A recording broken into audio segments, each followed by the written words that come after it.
누가 봐도 내 인생은 그야말로 한국 드라마 여자 주인공의 정석이었다. 내 이름은 윤서아. 500억 원짜리 금수저를 물고 태어난 부모님의 유일한 딸이다. 하지만 운명은 장난치기를 좋아하는지 나에게 어마어마한 부를 안겨준 대신 구멍투성이 심장도 함께 주었다. 복잡성 선천성 심장병.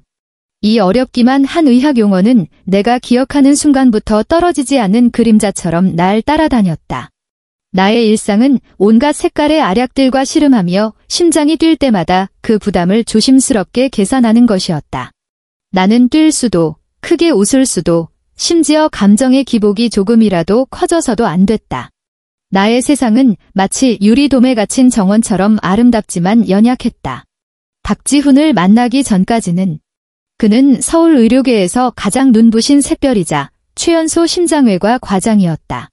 잘생기고 점잖은 그에게서는 늘 희미한 소독약 냄새와 햇살 냄새가 섞여 풍겼는데 그 냄새는 나를 더없이 안심시켰다. 우리의 만남은 마치 드라마처럼 연출되었다. 한 번은 심기항진으로 응급실에 실려갔을 때 그가 천사처럼 나타나 침착하게 나를 죽음의 문턱에서 구해냈다. 그 후로 그는 내 주치의가 되었고 내 삶의 유일한 빛이 되었다. 그는 내가 먹는 모든 약의 이름과 용량을 기억했고 내 병에 대해 참을성 있게 설명해 주었으며 내가 고통에 절망할 때면 내 손을 잡고 모든 것을 안정시키는 듯한 눈으로 나를 바라보며 다정하게 말했다. 서아야, 무서워하지 마. 내가 있잖아. 나는 속수무책으로 그와 사랑에 빠졌다. 우리의 결합은 언론에 의해 현실판 메디컬 로맨스로 포장되었다. 모두가 내가 내 생명의 은인과 결혼했으니 하늘이 내린 가장 큰 축복이라고들 했다. 몸이 약한 나는 그의 전문적인 보살핌이 필요했고 평범한 집안 출신인 그는 내 집안의 재력을 발판 삼아 성공 가도를 달려야 했다. 남들이 보기에는 서로의 필요를 완벽하게 채워주는 이상적인 결혼이었다. 하지만 오직 나만이 알고 있었다. 나는 그를 사랑했고 그 사랑은 순수했지만 비굴할 정도였다. 나는 기꺼이 내 목숨과 내 전 재산을 이 남자의 손에 맡겼다. 내 명의의 자산으로 그가 병원 경영진으로 가는 길을 닦아주었고 그의 어머니와 시동생을 위해 강남의 고급 아파트를 사주었으며 그의 차를 최신형 포르쉐로 바꿔주었다. 나는 내 모든 것을 바치면 그와 동등한 진심을 얻을 수 있을 거라 믿었다. 결혼 후에도 그는 한결같이 다정하고 세심했다. 아침에 출근하기 전에는 이불을 잘 덮어주고 내 이마에 가볍게 입을 맞췄다. 밤늦게 수술을 마치고 피곤한 몸을 이끌고 돌아와서도 가장 먼저 내 방에 들러 내가 잘 자고 있는지 확인했다. 그는 어떤 집안일도 신경 쓰게 하지 않고 나를 깨지기 쉬운 도자기 인형처럼 손안에 넣고 애지중지했다. 나는 이 세심한 보살핌이 주는 행복에 흠뻑 빠져 어쩌면 내 이 너덜너덜한 심장은 그의 등장을 기다리기 위해 존재했던 게 아닐까 하는 생각까지 했다. 마침내 그가 내게 말했다. 내 심장병을 완치할 수술법을 찾았다고. 독일에서 들여온 최신 기술인데 성공률이 아주 높다고 했다. 그는 직접 내 수술을 집도해서 자기 손으로 나에게 건강한 심장을 선물해 줄 거라고. 그래서 이제부터는 평범한 사람처럼 달리고 웃을 수 있게 해주겠다고 했다. 나는 밤새 잠 못 이루고 기쁨의 눈물을 흘렸다. 드디어 20년 넘게 나를 괴롭힌 이 감옥에서 벗어날 수 있게 된 것이다. 수술은 내일 아침 9시로 잡혔다. 모두가 나를 위해 기뻐했다. 내 남편이 다시 한번 나의 구세주가 되어줄 참이었다. 수술 전날 밤 시어머니 김미숙과 시동생 박지우가 양손 가득 보양식을 들고 우리 집에 찾아왔다. 이 긴장되는 밤을 함께 보내며 나에게 힘을 실어주기 위해서라고 했다. 시어머니는 내 손을 잡고 눈시울을 붉히며 가슴 아픈 목소리로 말했다. 서아야, 우리 가여운 며느리. 그동안 고생 많았다. 내일이면 다 괜찮아질 거야? 내일부턴 우리 식구 다 같이 마음 졸일 일 없을 거야? 시동생 박지우도 옆에서 거들었다. 맞아요, 형수님. 몸 좋아지면 제가 제주도 데려가서 레이싱 시켜줄게요. 그게 진짜 스릴 넘치거든요. 나는 그들의 진심 어린 얼굴을 보며 마음속에 따뜻한 기운이 차오르는 것을 느꼈다. 속물 같은 시어머니와 철없는 시동생을 마음속 깊이 좋아하지는 않았지만 이 순간만큼은 그들이 진심으로 나를 위한다고 믿고 싶었다. 어쨌든 우리는 가족이니까. 지훈은 내가 푹 쉬어야 한다며 시어머니와 시동생을 일찍 돌려보냈다. 나는 정말 긴장이 돼서 그의 말대로 그가 준 수면제를 미리 먹었다. 하지만 침대에 눕자 심장이 북치듯 점점 더 빠르고 불규칙하게 뛰기 시작했다. 가슴이 답답하고 숨이 막히는 것이 아주 익숙한 심기항진의 전조 증상이었다. 수술 전 불안감 때문일 거라고, 당연한 거라고 생각했다. 나는 눈을 감고 억지로 잠을 청하려 했지만 이리저리 뒤척이는 동안 머릿속은 온통 내일 수술 장면으로 가득했다. 그 작은 수면제는 아무 효과가 없는 듯했고 오히려 정신만 더 또렷해졌다. 입이 바싹바싹 마르는 느낌이 심해져서 거실에 나가 물도 마시고 좀 걸어다니면 심기항진이 가라앉을까 싶었다. 나는 맨발로 소리를 내지 않으려 조심조심 침실을 나섰다. 별장의 복도는 길었고 두꺼운 카펫 위에 깔려 있어 모든 소리를 흡수했다. 깊은 밤, 온 집안에는 에어컨의 낮은 소음만이 울렸다. 서재를 지나갈 때 문이 살짝 열려 있고 그 틈으로 희미한 노란 불빛이 새어나오는 것을 발견했다. 지훈이 아직도 내일 수술 준비를 하고 있나 싶어 마음이 따뜻해졌다. 문을 밀고 들어가 고생 많아요 라고 말하려던 참이었다. 하지만 내 손이 막 문고리에 닿았을 때 안에서 시어머니의 억눌린 듯하면서도 흥분된 웃음소리가 들려왔다. 그 웃음소리는 고요한 밤에 유난히 기괴하게 들렸다. 마치 손톱으로 유리를 긁는 소리 같아서 온몸에 소름이 돋았다. 지훈아, 이번엔 정말 만에 하나 실수도 없겠지? 모든 절차 다 확인한 거 맞아? 시어머니의 목소리였다. 일부러 목소리를 낮췄지만 그 안에 담긴 참을 수 없는 탐욕은 감춰지지 않았다. 나는 동작을 멈췄다. 불길한 예감이 심장을 움켜쥐었다. 당연하죠. 엄마의 목소리는 내가 너무나도 잘 아는 내 남편 박지훈의 목소리였다. 하지만 평소의 다정함은 온데간데없고 내가 한 번도 들어본 적 없는 얼음장같이 차가운 냉정함이 서려 있었다. 마치 수술용 메스가 살갗을 가르는 것처럼 아무런 감정도 담겨 있지 않았다. 내일이 지나면 윤서아라는 이름, 그리고 그 지긋지긋한 심장은 이 세상에서 완전히 사라질 거야. 그 누구도 아무런 문제를 찾아낼 수 없을 거고. 내 혈액이 그 순간 마치 얼어붙는 것 같았다. 온몸에 힘이 쭉 빠져나가 차가운 벽에 기대지 않고서는 바닥에 주저앉을 뻔했다. 서재 안에서 시동생 박지우의 목소리도 들려왔다. 참을 수 없다는 듯한 경박한 목소리였다. 형, 그럼 그 500억은? 언제 우리 계좌로 들어오는 거야? 내가 새로 본 페라리가 있는데 그 돈만 기다리고 있단 말이야.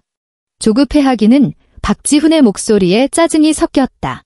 내일 수술 끝나자마자 사망 선고를 내릴 거야. 김 변호사 쪽은 서아의 유언장으로 처리할 거고. 상속 절차가 시작되면 빠르면 오후부터 자금 이동이 시작될 거야. 그때 되면 페라리 한 대는커녕 강남에 있는 외제차는 내가 다 살 수 있어. 유언장, 시어머니의 목소리에 의심이 묻어났다. 당연히 가짜지. 걔 필체 흉내내서 위조했어.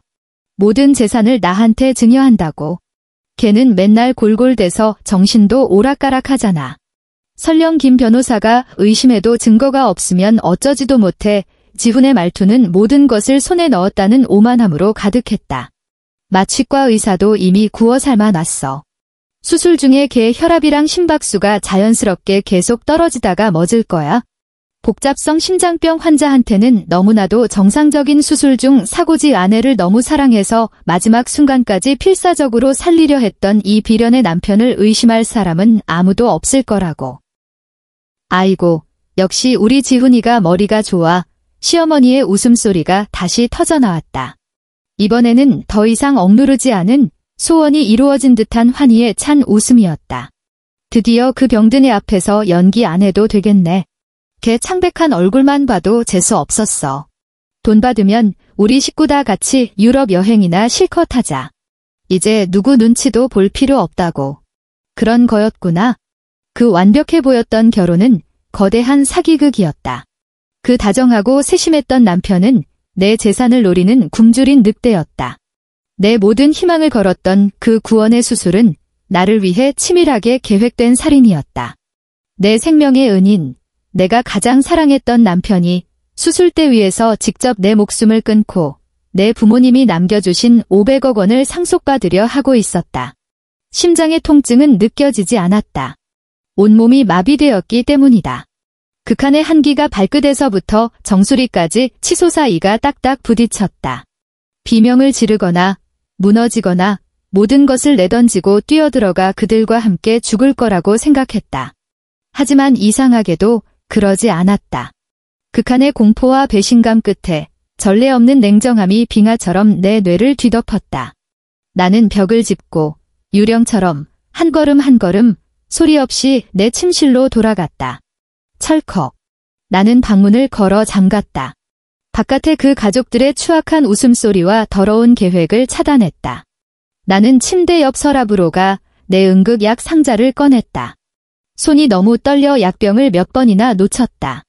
나는 심호흡을 하고 억지로 자신을 진정시킨 뒤 강력한 항심기항진제 2알을 꺼내 침대 머리맡에 놓인 차갑게 식은 물로 삼켰다. 약효가 금방 돌자 미친 듯이 뛰던 심장이 서서히 안정을 찾았다. 나는 침대에 기대어 창밖의 칠흑 같은 밤하늘을 보았다. 마침내 눈물이 소리 없이 흘러내렸다. 하지만 딱 한 방울이 흐르자마자 나는 힘껏 닦아냈다. 울어서 뭐해? 눈물은 나를 더 약하게, 그들이 말하는 눈의 가시 같은 병자처럼 보이게 할 뿐이다. 죽을 수 없어. 그들이 뜻대로 하게 둘 순 없어. 부모님이 남겨주신 돈은 내가 살라고 주신 거지. 저 짐승 같은 것들이 흥청망청 쓰라고 주신 게 아니다. 나는 살아야 한다. 그리고 저들이 저지른 짓에 대해 가장 끔찍한 대가를 치르게 할 것이다. 머릿속이 빠르게 회전했다. 경찰에 신고. 안 돼, 이 증거가 없으면 내가 수술 전 불안감 때문에 환각을 본 거라고 할 게 뻔하다. 박지훈은 최고의 의사다. 그는 이 일을 오해라고 설명할 만 가지 방법을 가지고 있을 테고 정신이 불안정한 환자인 내 말을 누가 믿어주겠는가? 뛰쳐나가서 따져. 더 안 된다. 그건 뱀을 건드려 놀라게 할 뿐이고 그들이 즉시 내게 손을 쓰게 만들 것이다. 지금 나는 맨손으로 도살당하기 직전의 양일 뿐이다. 나는 스스로를 구해야 한다. 문득 무언가 떠올라 침대에서 벌떡 일어나 옷방 구석으로 달려갔다.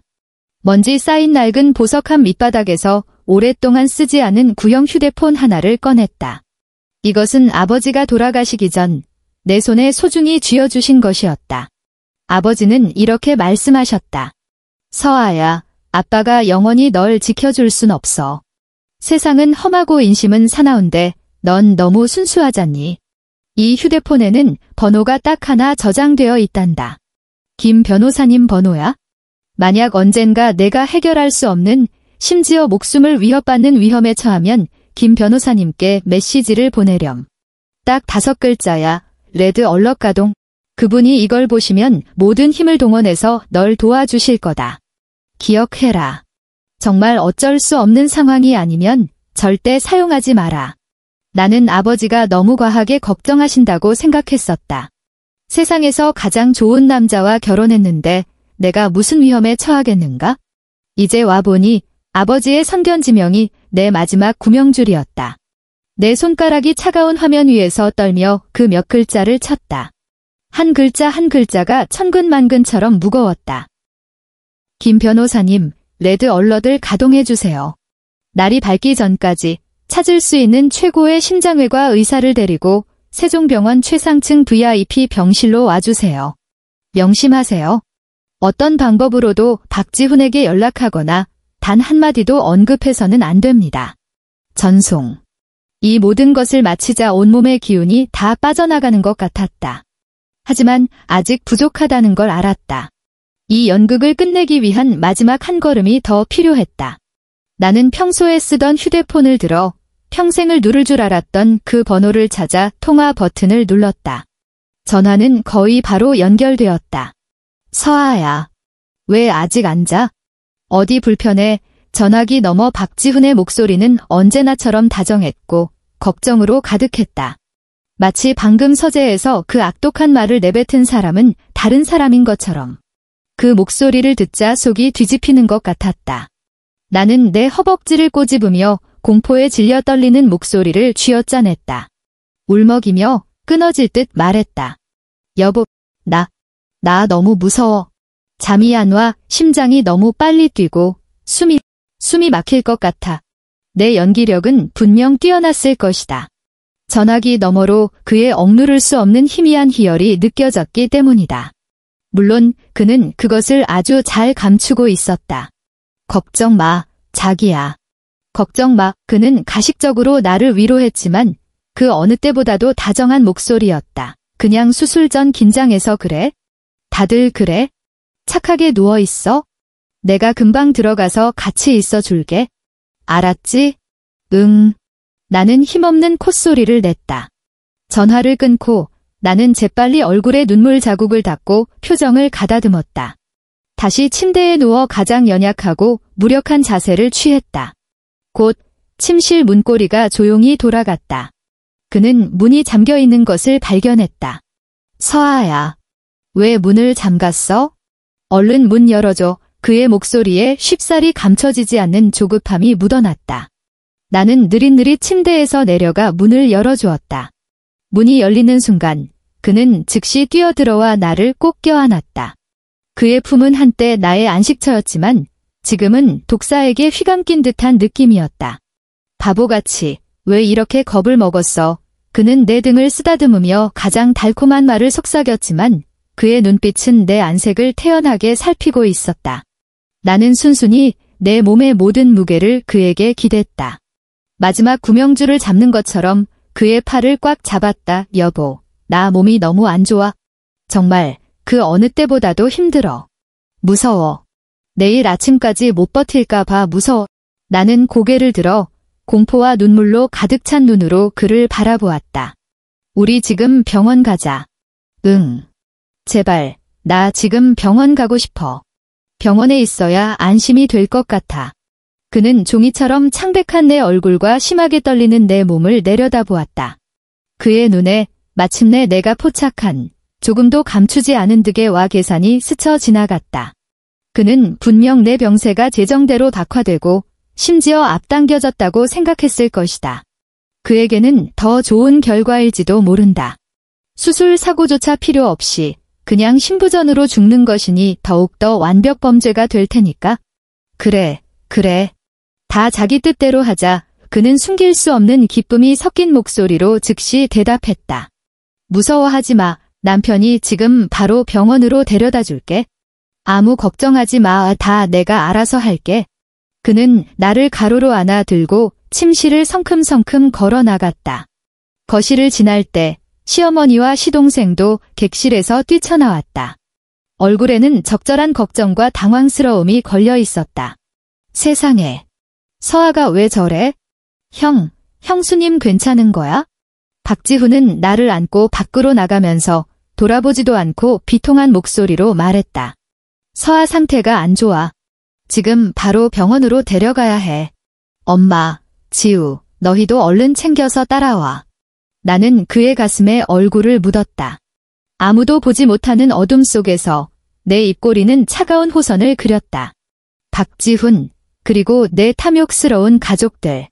너희들이 공들여 꾸민 무대. 이제 내가 각본을 고쳐 쓸 차례야.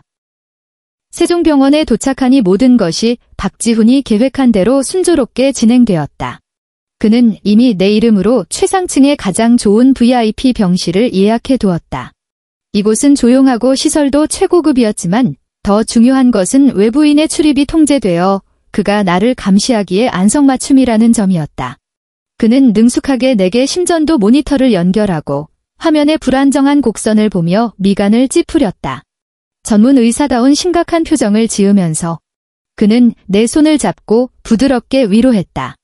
서아야, 이제 병원이니까 제일 안전한 곳이야. 바이탈 사인은 아직 안정적이니까 너무 겁먹지 마.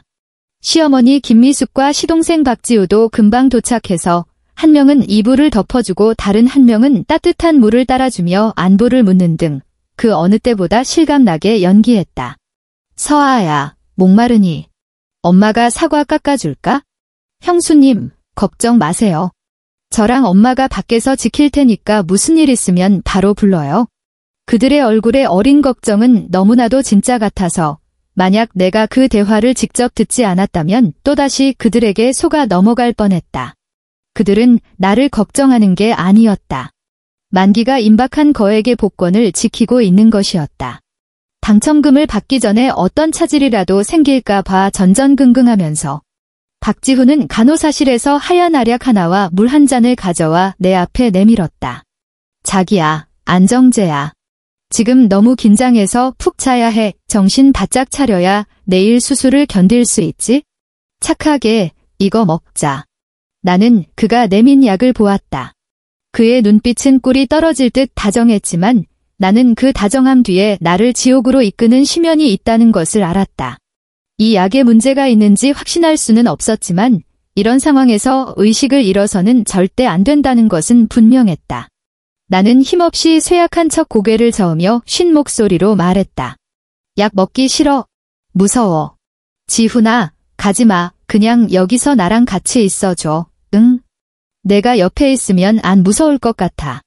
나의 약한 모습과 의존적인 태도는 확실히 그를 만족시킨 듯 했다. 그의 얼굴에서 경계심이 풀렸다. 그는 한숨을 쉬며 약과 물컵을 침대 옆 탁자에 놓았다. 알았어. 안 갈게. 여기서 같이 있어 줄게. 그는 침대 가장자리에 앉아 평소처럼 내가 가장 좋아하는 자장가를 나지막이 불러주었다. 그의 낮고 매력적인 목소리는 한때 나의 가장 좋은 수면제였다. 하지만 오늘 밤 이 노래는 내게 지옥에서 들려오는 저승사자의 노랫소리처럼 들렸다. 나는 눈을 감고 그의 노래 속에서 서서히 잠드는 척했다. 숨소리가 평온하고 길어졌다. 그는 내가 잠들었다고 생각했는지 내가 꽉 잡고 있던 손을 조심스럽게 빼고 이불을 잘 덮어준 뒤 조용히 병실을 나갔다. 나는 즉시 눈을 떴다. 눈빛은 얼음처럼 맑았다. 문 밖에서 그가 일부러 낮춘 목소리가 들려왔다.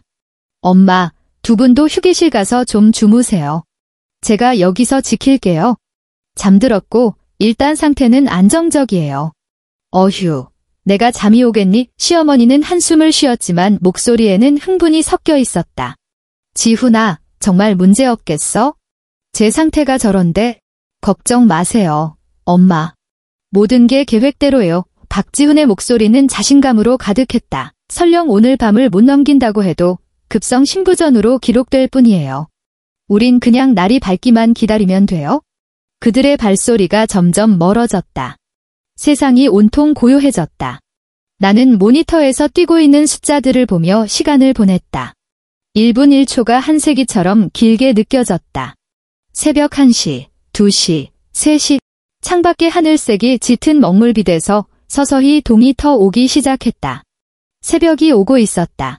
내 심장도 그 희미한 빛과 함께 조금씩 목구멍까지 차올랐다. 김 변호사님, 꼭 오셔야 해요. 내가 거의 절망하려던 순간 새벽 5시 정각. 병실 문밖에서 묵직하고 힘있는 발소리가 들려왔다. 한 사람이 아니었다. 이어서 문이 밖에서 그대로 열렸다. 복도 의자에서 졸고 있던 시어머니와 시동생은 깜짝 놀라 잠이 덜 깬 눈으로 고개를 들었다. 누가 이렇게 무례하게 구는지 호통을 치려던 참이었다. 하지만 그들은 들어온 사람을 보자마자 얼굴이 그대로 굳어버렸다. 가장 앞에 서 있는 사람은 아버지께서 생전에 가장 신뢰했던 파트너이자 나의 후견인인 골드클래스 변호사 김석형이었다. 그는 딱 떨어지는 검은색 정장을 입고 있었고 표정은 엄숙했으며 눈빛은 매처럼 날카로웠다. 그의 뒤에는 건장하고 냉정한 표정의 검은 옷을 입은 경호원 2명이 서 있었다. 한눈에 봐도 보통 인물들이 아니었다. 그리고 김 변호사님 옆에는 금발의 푸른 눈을 한 60대쯤 되어 보이는 외국인이 서 있었다. 나이는 들었지만 정신은 맑았고 눈빛은 깊었으며 오랫동안 높은 자리에 있었던 학자의 기품과 권위가 느껴졌다. 당신들 누구야? 시어머니 김미숙이 가장 먼저 정신을 차리고 의자에서 벌떡 일어났다. 마치 꼬리를 밟힌 고양이처럼. 여긴 VIP 병실이야. 누가 함부로 들어오래? 경비 어딨어? 박지우도 용기를 내어 일어서서 허세를 부리며 소리쳤다. 맞아요. 우리 형이 여기 과장인데 당신들 뭐 하는 짓이야? 김 변호사님은 그들을 거들떠보지도 않았다. 그의 시선은 그들을 지나쳐 병실 안에 나에게로 향했다. 내가 그에게 가볍게 고개를 끄덕이는 순간 그의 눈에 무언가를 깨달은 듯한 아픔이 스쳐 지나갔다. 그는 뒤에 있는 경호원들에게 눈짓을 했다. 두 경호원은 즉시 한 걸음 앞으로 나섰다. 마치 두 개의 벽처럼 김미숙과 박지우를 병실 문밖에서 막아섰다. 좌우로 서서 무표정한 얼굴로 그들이 한 발짝도 다가오지 못하게 했다. 바로 그때 소란을 들은 박지훈도 의사 휴게실에서 뛰쳐나왔다. 그는 눈앞의 상황, 특히 김 변호사님을 보자마자 얼굴색이 순식간에 변했다. 김 변호사님.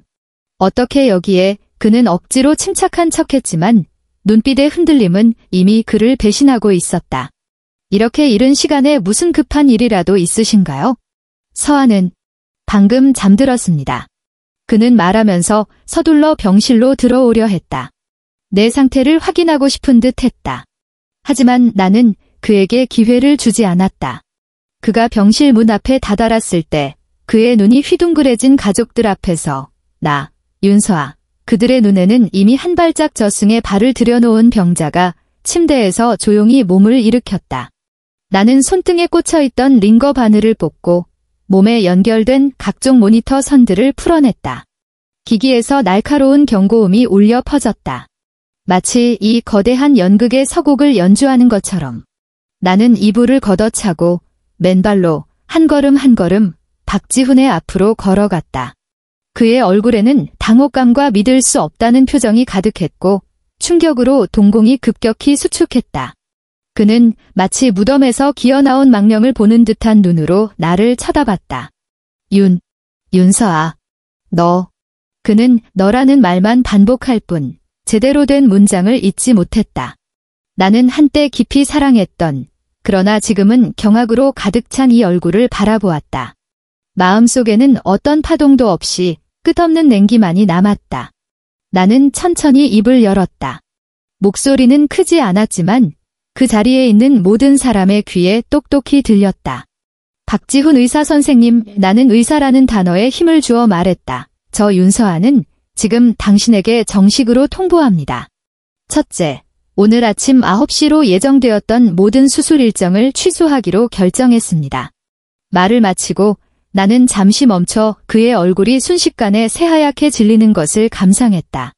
그리고 두 번째 폭탄을 터뜨렸다. 둘째, 지금 당신에게 정식으로 이혼을 요구합니다. 복도 전체가 죽은 듯이 고요해졌다. 박지훈의 얼굴은 새하얗던 것이 시퍼렇게 변했다. 그는 마침내 거대한 충격에서 정신을 차렸다. 그는 주도권을 되찾으려는 듯 자신이 가장 잘하는 권위와 전문성으로 나를 억누르려 했다. 윤서아, 너 미쳤어. 그는 소리치며 나를 잡으려고 한 걸음 다가왔지만 김 변호사님이 태연하게 그를 막아섰다. 내가 지금 내 몸 상태가 얼마나 위험한지 알아? 당장 침대로 돌아가. 수술을 취소해. 죽고 싶어. 그의 목소리는 나를 위하는 절박함과 분노로 가득했다. 연기가 정말 훌륭했다. 예전의 나였다면 분명 그의 모습에 겁을 먹고 순순히 말을 들었을 것이다. 아쉽게도 나는 더 이상 예전의 내가 아니었다. 나는 비웃음을 터뜨렸다. 그 웃음에는 감추지 않은 조롱과 경멸이 가득했다. 죽어. 나는 그의 눈을 똑바로 쳐다보며 한자 한자 힘주어 말했다. 박지훈, 병으로 죽는 것보다 내 수술대 위에서 영문도 모른 채 죽는 게 더 무서운데. 이 말은 마치 벼락처럼 박지훈에게 그대로 내리꽂혔다. 그의 동공이 격렬하게 수축하며 눈빛에 처음으로 진정한 공포가 드러났다. 나는 더 이상 그를 보지 않고 몸을 돌려 그의 옆에 조용히 서 있던 독일인 의사를 소개했다. 소개를 잊었네요. 이분은 독일 하이델베르크 대학 심장센터에서 오신 베르나르트 교수님이세요. 세계 최고 수준의 심장 바이패스 수술 전문가시죠. 내 목소리는 차분하고 힘이 있었다. 지금부터 이분이 제 새로운 주치의가 되실 겁니다. 그리고 당신, 박지훈 의사 선생님은 해고입니다. 베른하르트 교수는 내게 정중하게 고개를 끄덕이고는 유창한 영어로 김 변호사님께 말했다. 김 변호사님, 환자의 상태를 고려할 때 이곳에서 지체하는 것은 좋지 않습니다. 가능한 한 빨리 전원 수속을 밟아주시죠. 제가 잠시 살펴본 바로는 환자의 정신 상태가 생각보다 훨씬 좋습니다. 알겠습니다. 교수님, 김 변호사님이 즉시 고개를 끄덕였다. 박지훈은 완전히 넋이 나갔다. 그는 하룻밤 사이에 어떻게 이렇게 천지가 뒤바뀌는 일이 일어났는지 도저히 이해할 수 없었다. 그는 나를 가리키고 또 베른하르트 교수를 가리키며 횡설수설했다. 너희들. 이건 말도 안 돼. 서아야, 장난치지 마. 이게 도대체 어떻게 된 일이야? 곧 알게 될 거야. 나는 그에게 마지막으로 차가운 눈빛을 보냈다. 그리고 김 변호사님을 향해 계속 말했다. 아, 맞다. 김 변호사님. 병원으로 오는 길에 이미 변호사님께 권한을 위임했어요. 세종병원 이사회와 서울중앙지방검찰청에 조사 신청과 형사 고소를 동시에 제출해 달라고요. 나는 잠시 말을 멈췄다. 모든 단어가 모처럼 박지훈의 귀에 박히도록. 조사 신청 내용은 세종병원 심장외과 과장 박지훈이 아내의 500억 원에 달하는 막대한 재산을 빼앗기 위해 가족과 공모하여 수술 중 의료사고를 가장한 고의적 살인을 계획했다는 혐의입니다. 아마 병원 감사팀과 검사님들이 곧 당신을 면담하러 찾아올 겁니다. 박지훈 의사 선생님. 그 말이 끝나는 순간 박지훈의 얼굴에서 핏기가 완전히 사라졌다. 그는 비틀거리며 한 걸음 물러나 벽에 부딪혔다. 눈빛은 초점을 잃었고 입에서는 아니야. 말도 안 돼. 내가 어떻게 알아? 라는 중얼거림이 새어나왔다. 그리고 그의 뒤에 있던 김미숙과 박지훈은 이미 겁에 질려 잿빛 얼굴로 바닥에 주저앉아 있었다. 나는 알았다. 나의 반격은 이제 막 시작되었을 뿐이라는 것을. 박지훈의 붕괴는 생각보다 빨랐다. 그가 자랑하던 냉정과 위장은 내 말 한마디에 산산조각이 났다. 그와 그의 탐욕스러운 가족들은 갑자기 강한 빛에 노출된 바퀴벌레 3마리처럼 완전히 허둥지둥했다. 서아야, 내 말 좀 들어봐. 이건 분명 오해야. 박지훈이 달려들어 내 팔을 잡으려 했다. 그의 얼굴에는 전례 없는 경악과 공포가 서려 있었다. 내가 어떻게 널 해쳐? 사랑해. 무슨 헛소문을 들은 거야? 누가 내 앞에서 그런 말을 했어?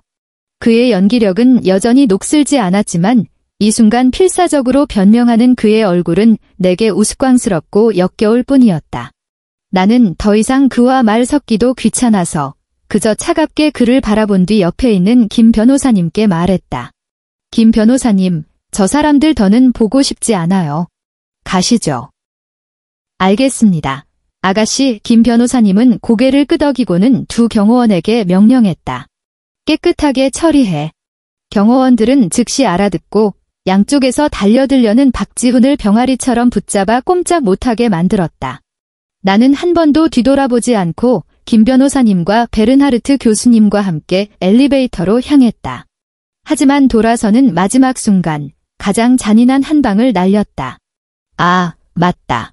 김 변호사님 운의 목소리는 크지 않았지만 복도 전체에 똑똑히 들릴 정도였다. 지금부터 제 명의의 모든 은행 계좌와 신용카드를 즉시 동결시켜 주세요. 박지훈 씨와 그 가족들 명의의 모든 가족카드 포함해서요. 그들은 더 이상 제 돈을 단 1원도 쓸 자격이 없으니까요. 박지훈의 어머니 김미숙이 내가 준 가족카드를 들고 강남 백화점에서 자기 의사 아들이 얼마나 대단한지 자랑하는 것을 좋아했다는 걸 기억한다. 그의 동생 박지우가 내 명의의 흰색 포르쉐를 몰고 온갖 클럽에서 재벌이세 행세를 하며 돌아다녔다는 것도. 이 모든 것은 내가 눈이 멀었을 때 그들에게 하사했던 체면이었다. 이제 나는 그들에게 속하지 않은 것들을 내 손으로 하나씩 되찾아올 것이다. 그리고 나는 덧붙였다. 차량 번호 끝자리가 8866인 포르쉐 파나메라는 제 개인 명의로 장기 렌트한 차량이에요.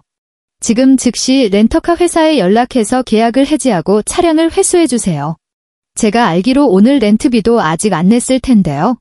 내 말이 끝나자 엘리베이터 문이 천천히 닫히며 뒤에서 들려오는 박지훈의 절망적인 절규를 차단했다. 나는 상상할 수 있었다.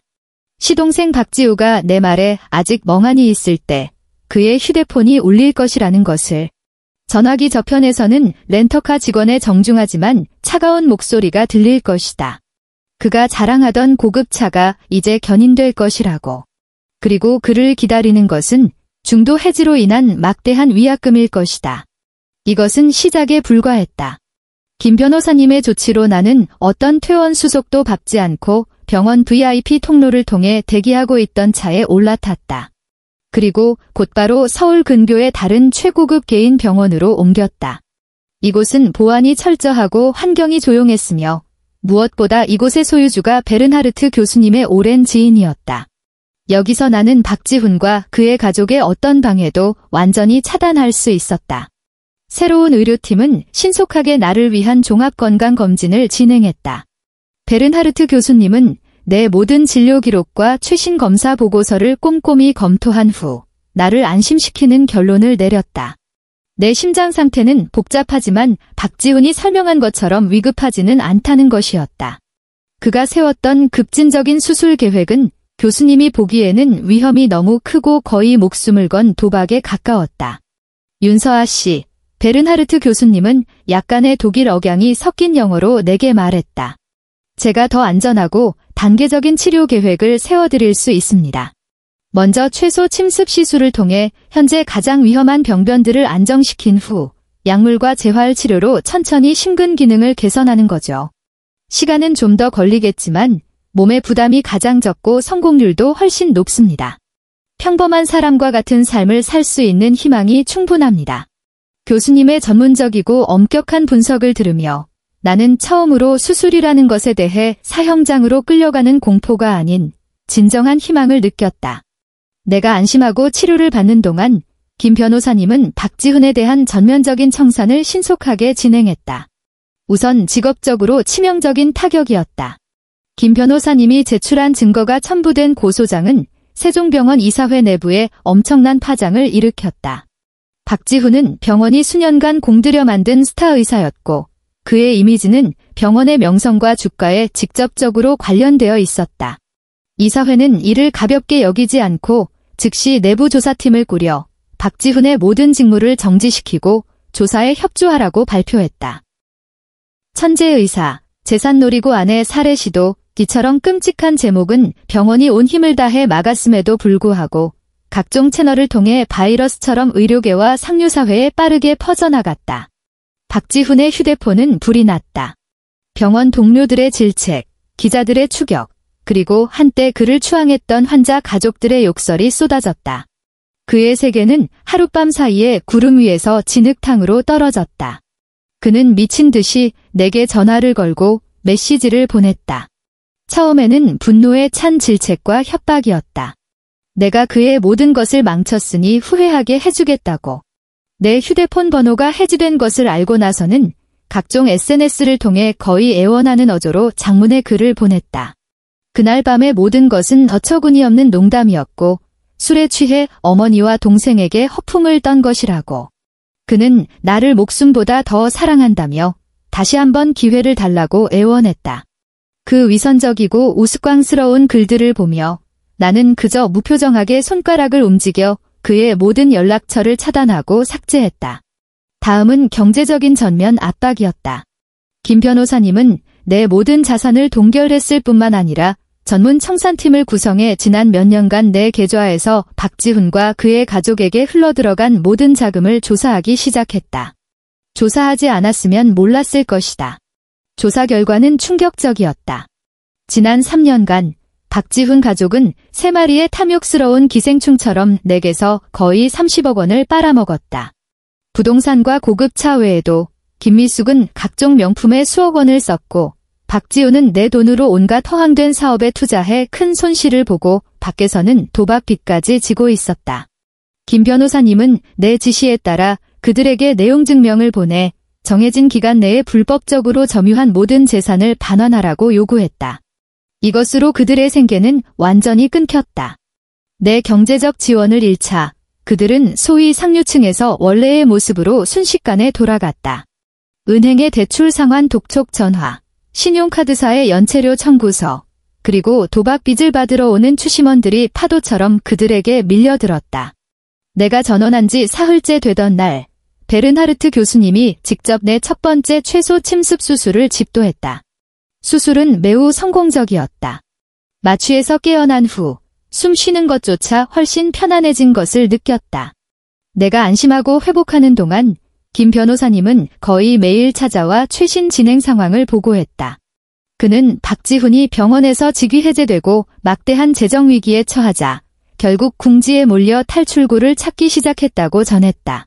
그는 자신과 함께 물에 빠진 공범, 마취과 여의사 한나라를 찾아갔다.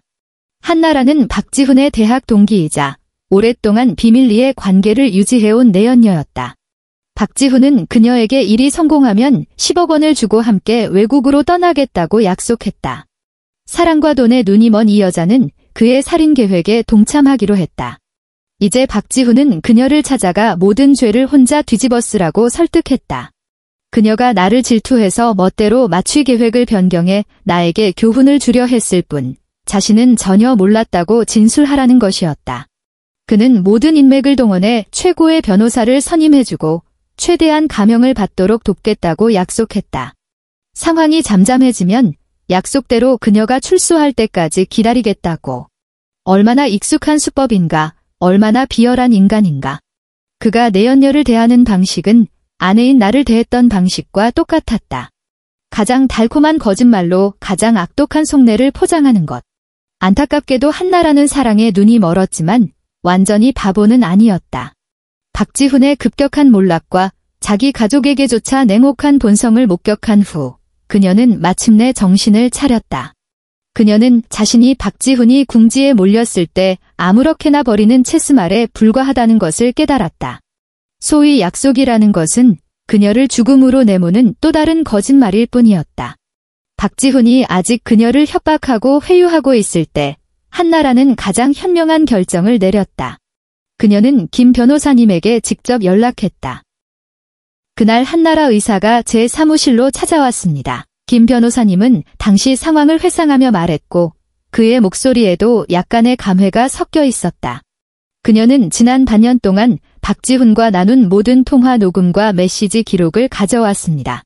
그들이 수술 세부 사항을 논의할 때마다 박지훈이 그녀에게 미래의 청사진을 그릴 때마다 그녀는 조용히 녹음해 두었던 겁니다. 그녀의 요구는 단 하나였습니다. 김 변호사님이 말했다. 오점 증인으로서 모든 것을 자백하고 검찰이 양형시 자수정절을 고려하여 감형해 달라는 것이었습니다. 김 변호사님은 내 침대 옆 탁자에 USB 하나를 놓았다. 아가씨, 이 안에 박지훈을 치욕의 기둥에 못 박을 모든 증거가 들어 있습니다. 이것만 있으면 살인미수 혐의는 더 이상 발뺌할 수 없을 겁니다. 나는 그 작은 USB를 집어들었다. 내 손가락 끝에서 그것은 차갑고 무겁게 느껴졌다. 나는 알았다. 박지훈의 종말이 왔다는 것을. 박지훈이 체포되던 날, 서울에는 추적추적 가을비가 내렸다. 날씨는 한 시대의 종말을 고하듯 음산하고 차가웠다. 검찰 수사관들이 체포영장을 들고 세종병원에 나타났을 때 박지훈은 병원 감사팀의 내부 조사를 받고 있었다. 그 차가운 수갑이 철컥 소리를 내며 그의 손목에 채워졌을 때 그의 얼굴에서 마지막 핏기마저 사라졌다.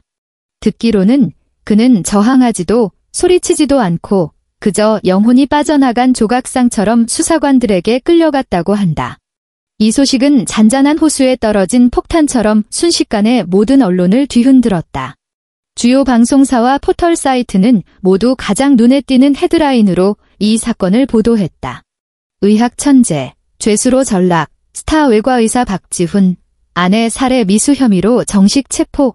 뉴스 화면 속 박지훈은 2명의 교도관에게 이끌려 병원 건물을 나서고 있었다. 미쳐벗지 못한 흰 가운이 더없이 아이러니하게 보였다. 그는 고개를 숙이고 손으로 얼굴을 가리며 벌떼처럼 몰려드는 기자들과 쉴 새 없이 터지는 플래시를 필사적으로 피했다. 한때 수많은 의학 잡지 표지를 장식했던 그 잘생긴 얼굴은 이제 초라함과 절망으로 가득했다. 뉴스가 온 세상을 뒤덮는 동안 내 개인 병실박에서도 한바탕 소동이 벌어졌다. 시어머니 김미숙은 어디서 내가 있는 병원을 알아냈는지 안내 데스크의 재질을 뚫고 울부짖으며 내 병실 문 앞까지 달려와 털썩 무릎을 꿇었다. 서아야. 내 착한 며느리. 제발 나와서 나 한 번만 만나줘. 그녀는 머리를 바닥에 찌으며 비통하게 울부짖었다. 내가 잘못했다. 우리 식구가 다 잘못했어. 제발 너희 부부였던 정을 봐서라도 지훈이가 내 목숨을 구해줬던 걸 봐서라도 제발 한 번만 눈 감아주고 걔 좀 살려줘. 걔 아직 점잖아. 감옥에 갈 순 없어. 그녀의 울음소리에 간호사들과 다른 환자들이 몰려들었다. 나는 그저 문을 사이에 두고 냉담하게 듣고만 있었다. 부부의 정. 생명의 은혜. 그녀의 아들이 나를 수술대 위에서 죽이기로 결정했을 때 그들은 왜 이런 것들을 생각하지 않았을까? 이제 막다른 길에 몰리니 와서 정을 논하다니 세상에서 가장 우스운 농담이었다. 나는 침대 머리맡에 호출벨을 눌러 소식을 듣고 달려온 수간호사에게 차분하게 말했다. 밖에 있는 사람 모르는 사람이에요. 제 휴식을 심각하게 방해하고 있으니 경비 불러서 처리해주세요. 곧 키가 큰 경호원 2명이 도착해 김미숙의 발악과 저주에도 아랑곳하지 않고 그녀를 바닥에서 강제로 일으켜 세웠다. 마치 죽은 개를 끌고 가듯 병원 밖으로 끌어냈다. 그녀의 히스테릭한 외침은 복도에서 점점 멀어져 가다 마침내 사라졌다. 그 후로 나는 그녀를 다시는 보지 못했다. 나중에 김 변호사님께 듣기로는 박지훈 가족은 모든 재산을 잃었을 뿐만 아니라 과거의 극도로 사치스러운 생활 방식과 박지우가 진 사채 때문에 평생 갚아도 못 갚을 막대한 빚을 지게 되었다고 한다. 그들 명의의 부동산은 법원에 의해 강제 경매에 넘어갔고 살 곳조차 없어졌다.